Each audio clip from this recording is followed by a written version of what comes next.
Hey guys, it's that time again for Doc Lale Talks Comics, and we're going to talk about my comic haul that I picked up this week.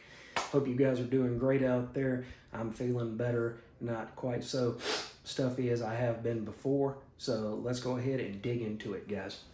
All right, first up, we have Battle Beast, issue number 10. And this is written by Robert Kirkman with art by Ryan Ottley and colors, I believe, by Annalisa Leone. All right, so you see pretty much what's going on the cover. This is the book of the week, and it's because it's all out action, okay? You get to see Conquest from the Viltrumites, from the Invincible comics, and he's meeting Battle Beast for the first time. And you have a very uneasy alliance here, and you have a scene where you have this giant feast. And the cover pretty much tells you all you need to know, that these guys are playing chess while the king here of, let's see here, Fontania is playing checkers. Or he might not even be on a game board at all. And so Battle Beast is going back and talking to Conquest, and Conquest is talking to him, and the king of Fontania is just completely lost in all of this. You get to see just how interesting Conquest can become when he sees something that he wants to tackle, which in this point is Battle Beast. He wants to see how strong Battle Beast is, and let's see, what did he say? Okay, so the king says, hey, we need to talk about us forming a pact or an alliance. And by the time Battle Beast, who's chewing down on something, says, I would say his name is a clear indication of his intent. So, I mean, when you run upon a character named Conquest, I don't think he's there to, sup with you and have small talk and chatter. It's pretty much that he's going to take over your entire planet, or he's going to kill y'all and take over your entire planet. And he says, yeah, when they send me, it kind of gives the game away, if you know what I mean. So Conquest and Battle Beast go back and forth, and the rest of this issue is them trying to one-up each other. So the king offers to go get Battle Beast his sword. Conquest says, I don't need swords, we don't need weapons, I need to see how strong you are and see how much of a threat you are. So Battle Beast socks him in the jaw, and he says, that was a lucky shot, but it packs a punch though. And so it's just blood and gore and just destruction all through this issue, each one of them trying to outdo the other. So eventually, let's see, what does Conquest say? He says, I didn't know which one of us underestimated the other more. Little column A, little column B, but I've got good news and bad news, and the good news is I'm taking you seriously, and the bad news is I'm taking you seriously. So he keeps getting up. Battle Beast keeps getting up, and eventually he swings his sword, and Conquest just chews through it. Literally chews through it. Guys, this was fun. And this is only round 1. Okay, so I don't know if there's going to be a round 3, but I've already read somewhere on the internet, and it said there will be a round 2 in issue 11, and possibly round 3 in issue 12. So this is going to be the biggest threat that Battle Beast has ever come upon. Conquest is a Viltrumite. Viltrumite, if you read Invincible, Viltrumites are like Superman, so one Viltrumite could equal Superman. An entire army of Viltrumites coming down, there's no choice, no chance, none. So, fun book, guys. If you're not reading it, what are you waiting for? Don't keep missing out on Battle Beast. All right, and this is the Alex Ross cover for Amazing Spider-Man issue number 31. And it's the issue called The Talk. And you get to see, first up, kind of an underground fight club. But we're not going to talk about that because the first rule of Fight Club is you don't talk about Fight Club. But I'll tell you this issue underwhelmed me. And the reason why it underwhelmed me is because you had this Fight Club with superheroes and supervillains and things like that, and Spidey kind of busts in. Tombstone's there. They throw a bunch of people at Spidey, and I was here for the talk. You keep saying that this is going to be one of the most monumental issues of Amazing Spider-Man ever, and I get that because I'm going to spoil it for you, so be warned. I'm going to spoil it in about 5, 4, 3, 2, 1. Cormac Crane is actually the son of Ben and Mary Parker. And how is, now that's where the mystery begins to deepen. May ends up telling about how they tried to get pregnant and it just didn't happen. And then eventually it did happen. Okay? Spoilers over. But that part of the story was supposed to be the big tearjerker, okay? It was supposed to be the part where,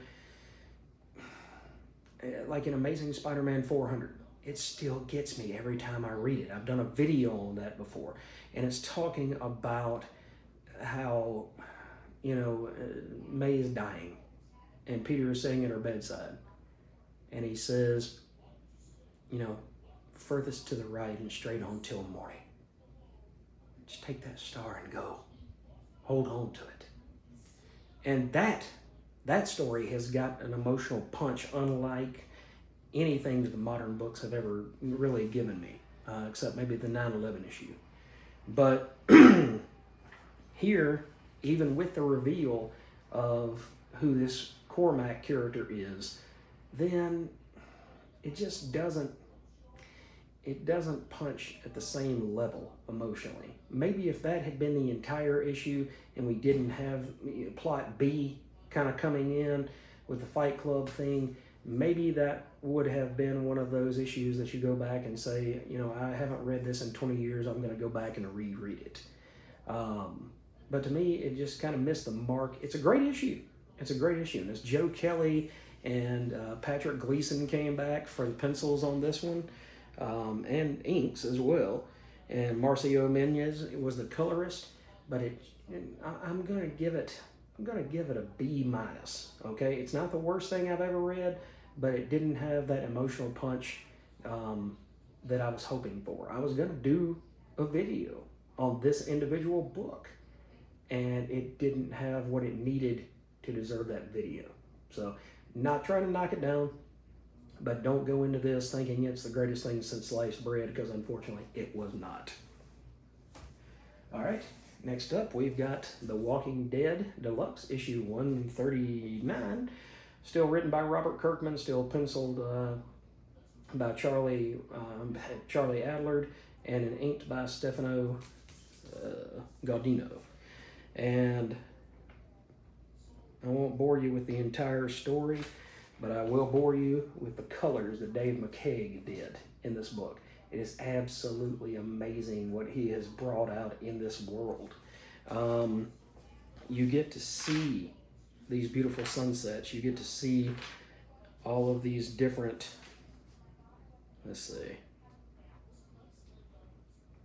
if there was another one. Sometimes the color just brings out that punch, okay?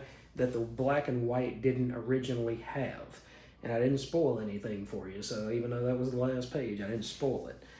But the colors on this book are just absolutely amazing, and they bring so much that I didn't really think that they would to these issues, but they make them pop, and they make them even more energetic and more entertaining and more valuable than the original run, because now you don't have to use your imagination. When you see an amazing sunset, then you're like, God, I wish that was in color. Here it is. So guys, go out there and collect these in trade. You're way too far behind to get individual issues, but they do them, if you are going to try to do individual issues, they come out bi-weekly. So, or bi-weekly. So twice a month, every 2 weeks. And we are getting close to the end game. because next issue will be 140, and the series ended at 193. So we're getting very close to the end game for The Walking Dead Deluxe. Excuse me, guys. All right. And the next to last book that we're going to talk about that's brand new is going to be Florida Hippopotamus Cocaine Massacre, issue number 4. Yes, this did not come out this week. It came out a couple of weeks ago, but you get the finale and you get just the insanity that you think you're going to get. You get all the cops just blowing everything up. You get to find out that the cop who is trying to avenge his brother shows back up. And in the end, you get to see these insane cocaine-riddled and fueled hippos. And that is worth the price of admission by itself. This book was done by Fred Kennedy was the writer, and James Edward Clark was the artist and letterer. So this was a Mad Cave book, and it was absolutely gorgeous in the insane way that you would expect. Let's see. Trying to find something that's got some meat to it. It's kind of a flat, okay? It's neon dripped, but it's flat, so it's not like the colors are going to blow off the page. But at the same time, you kind of think of it as a bad episode of Miami Vice, because everybody's wearing bowling shirts and wearing these Hawaiian shirts. You have hippos, you have SeaWorld, you have this drug kingpin named Disco that is trying to shill cocaine so that he can pay for the people that work underneath him. It's insane, and it's as much fun as you would actually think it is. And I don't think these books took off quite as hot as they were at once. So you can probably get on eBay and find these for relatively cheap. So get on there, find this book, and enjoy the heck out of it. Let me know what you think in the comments below if you haven't been following along, but you decide to do so. All right. So the last book we're going to talk about in this video is Something is Killing the Children, issue number 48 by James Tynion IV, and Werther Dell'Edera is the artist. And here you continue to see slice and dice. We're actually getting some action in this issue with the two hunters. You get to see some Obscura types here. It's getting back to having some action along with the story.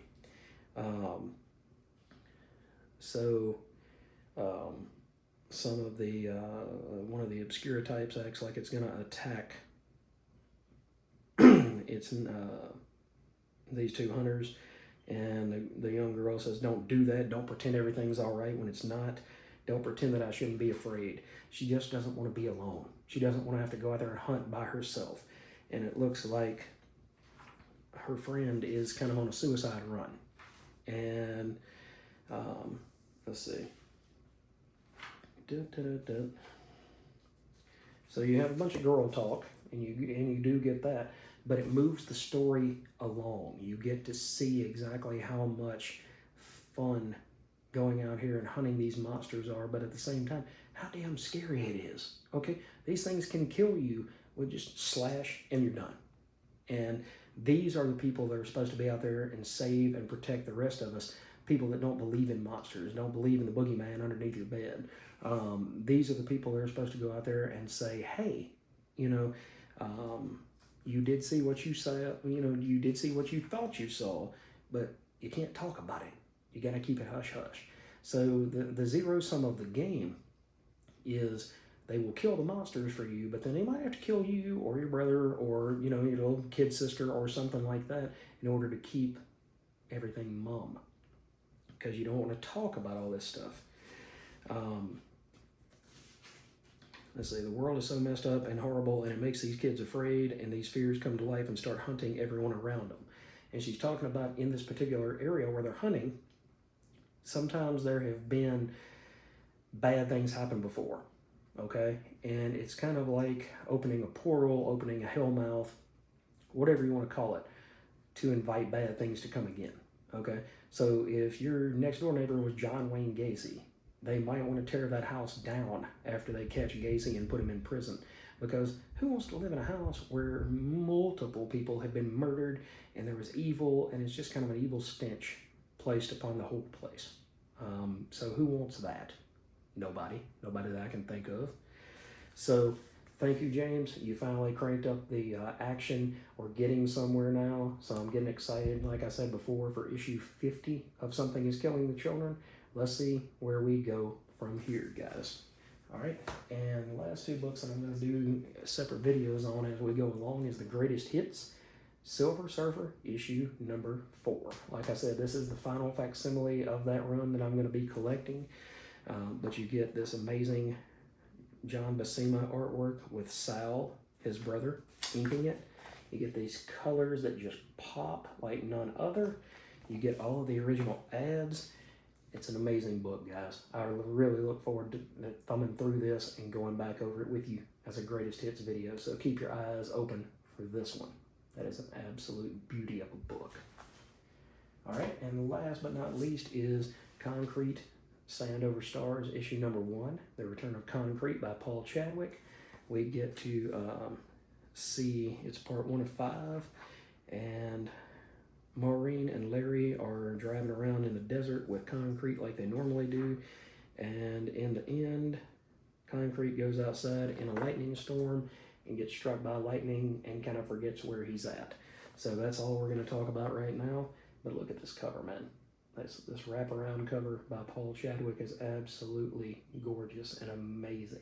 And you get to see Concrete kind of walking away, and you get to see Maureen there holding the necklace that she's got. So that's an upcoming video as well. All right, guys, what did you pick up this week? What did you get? What are you interested in? Did you check out the new Concrete book? Or did you get any new number 1s that are coming out this week?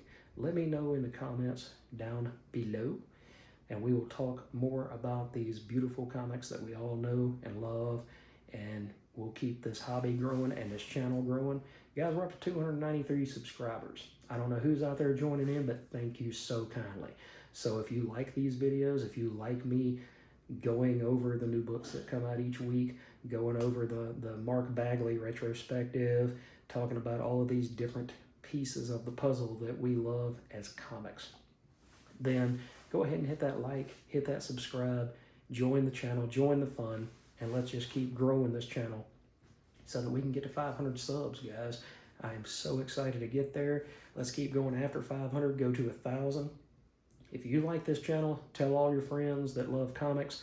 Let's do it 1 by 2 by 10 at a time, and before you know it, we will have so many great things to talk about on this channel, and so many people out there in the YouTube world to listen to all this stuff. Thanks for watching again, guys. I hope you enjoy each and every video that I put out, because I put my heart and my soul and my love into these things, and I hope that shines through in each video. Thanks for watching, and I'll see you in the next video.